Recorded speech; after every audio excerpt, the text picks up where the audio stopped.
Assalamualaikum warahmatullahi wabarakatuh. Halo siswa kelas 8, bagaimana kabar kalian? Semoga selalu sehat dan bersemangat dalam belajar. Berjumpa lagi kita dalam mata pelajaran IPS dengan bahasan latar belakang munculnya nasionalisme di Indonesia. Disimak ya pembahasannya.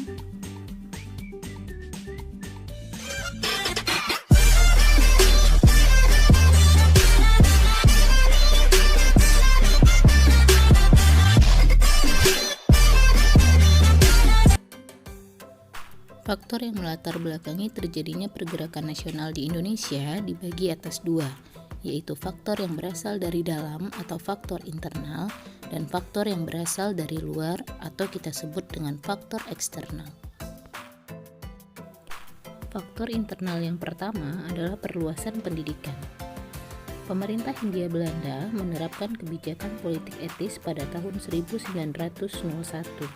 Yaitu dalam bidang irigasi atau pengairan, emigrasi atau transmigrasi, dan edukasi atau pendidikan. Tapi kebijakan tersebut sebenarnya bertujuan memperbaiki kondisi masyarakat yang terpuruk. Namun pada pelaksanaannya, kebijakan politik etis tetap lebih berpihak kepada penjajah. Irigasi atau pengairan yang awalnya untuk perkebunan masyarakat ternyata hanya untuk kepentingan perkebunan Belanda. Emigrasi atau transmigrasi hanya untuk mengirim orang-orang Jawa ke luar Jawa guna dijadikan buruh perkebunan dengan upah yang murah. Begitupun dalam pendidikan. Pendidikan hanya sampai tingkat rendah yang bertujuan memenuhi pegawai rendahan. Pendidikan tinggi hanya untuk orang Belanda dan sebagian anak-anak pejabat. Segi positif yang paling dirasakan bangsa Indonesia adalah pendidikan. Semakin banyak orang Indonesia berpendidikan modern yang kemudian mempelopori gerakan pendidikan, sosial, dan politik. Pengaruh pendidikan inilah yang melahirkan para tokoh pemimpin pergerakan nasional Indonesia. Faktor internal kedua adalah kegagalan perjuangan di berbagai daerah. Kalian tentu masih ingat beberapa perjuangan bangsa Indonesia di berbagai daerah. Bagaimana seandainya para tokoh seperti Imam Bonjol, Pangeran Diponegoro, Pattimura, Sultan Hasanuddin, dan para tokoh lainnya bersatu mengusir penjajah? Tentu Belanda akan mudah ditaklukkan. Bangsa Indonesia menyadari berbagai penyebab kegagalan perjuangan kemerdekaan pada masa lalu. Salah satu penyebab kegagalan perjuangan tersebut adalah perlawanan yang bersifat kedaerahan. Memasuki abad ke-20, corak perjuangan bangsa Indonesia berubah dari bersifat kedaerahan menuju perjuangan yang bersifat nasional. Faktor internal ketiga adalah rasa senasib sepenanggungan.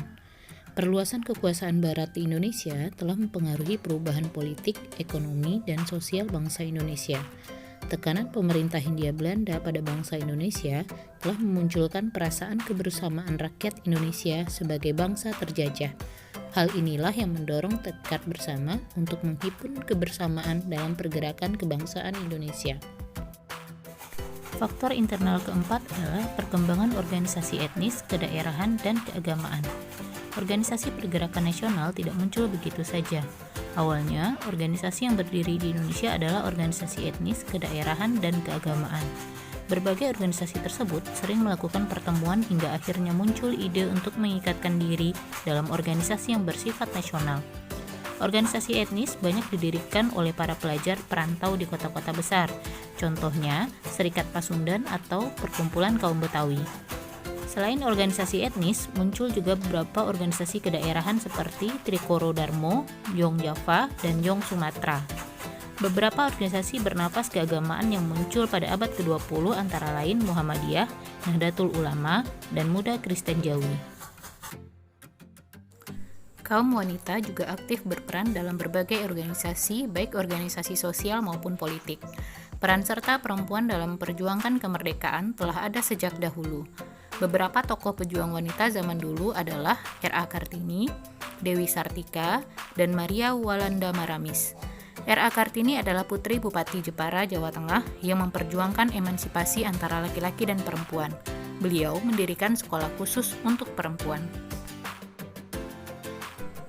Itulah tadi 4 faktor internal yang melatar belakangi lahirnya nasionalisme. Sekarang, kita akan membahas faktor eksternal yang melatar belakangi lahirnya nasionalisme. Yang pertama, yaitu berkembangnya berbagai paham baru. Paham-paham baru seperti pan-islamisme, nasionalisme, liberalisme, sosialisme, dan demokrasi menjadi salah satu pendorong pergerakan nasional Indonesia. Paham-paham tersebut mengajarkan bagaimana langkah-langkah memperbaiki kondisi kehidupan bangsa Indonesia. Berbagai paham tersebut mempengaruhi berbagai organisasi pergerakan nasional di Indonesia. Faktor eksternal kedua adalah berbagai peristiwa dan pengaruh dari luar negeri. Yang pertama, kemenangan Jepang atas Rusia pada tahun 1905. Pada tahun 1904 sampai 1905 terjadi peperangan Jepang melawan Rusia. Rusia adalah bangsa Eropa, sedangkan Jepang adalah bangsa Asia. Tentara Jepang berhasil mengalahkan Rusia dan menjadi inspirasi bagi negara-negara lain bahwa orang Asia bisa mengalahkan bangsa Barat. Bangsa-bangsa Asia pun semakin yakin mampu melawan penjajah. Yang kedua, berkembangnya nasionalisme di berbagai negara.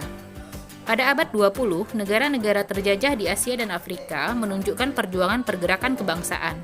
Di India, wilayah jajahan Inggris muncul pergerakan dengan tokoh-tokohnya Mahatma Gandhi dan Muhammad Ali Jinnah. Di Filipina, Jose Rizal memimpin perlawanan terhadap penjajah Spanyol. Di Tiongkok, muncul Dr. Sun Yat-sen yang terkenal dengan gerakan pembaruannya. Itulah tadi bahasan kita mengenai latar belakang munculnya nasionalisme di Indonesia. Semoga siswa semua dapat memahaminya ya. Sampai jumpa lagi di pembahasan berikutnya. Assalamualaikum warahmatullahi wabarakatuh.